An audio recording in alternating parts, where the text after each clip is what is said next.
The White House is defending its operations in Minneapolis. Here's White House Press Secretary Caroline Leavitt this afternoon.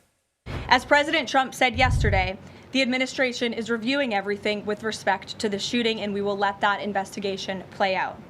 But let's be clear about the circumstances which led to that moment on Saturday. This tragedy occurred as a result of a deliberate and hostile resistance by Democrat leaders in Minnesota. CBS News Chief White House correspondent Nancy Cortez is following this from our Washington bureau. Nancy, the White House announced it is sending the administration border czar Tom Homan to Minneapolis. What is he being tasked with? And Lindsay, White House officials insist that this is not an indication that the president has lost any faith with the leaders who are on the ground right now, notably Gregory Bovino, who is the head of Border Patrol. They simply say that this is Tom Homan's area of expertise and that he needs to be there to help relieve the Secretary of Homeland Security, Kristi Noem, who runs all of DHS and is also dealing with a major snowstorm. Take a listen to White House Press Secretary Caroline Leavitt and how she described it a few minutes ago. Mr. Homan is doing an exceptional job, and he has been working with Secretary Noem and President Trump over the course of the last year. Secretary Noem still has the utmost confidence and trust of the President of the United States, and she's continuing to oversee the entire Department of Homeland Security and all of the immigration enforcement that's taking place across the whole entire country.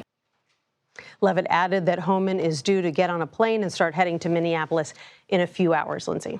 So Lana mentioned the conversation that the president had with Minnesota's Governor Tim Walz. What more do we know about their conversation? Well, both President Trump and the governor said afterwards that it was a productive conversation. The president even said that they were on the same page. Very rare for President Trump to compliment Tim Walz in any way. He usually has a string of negative comments about him.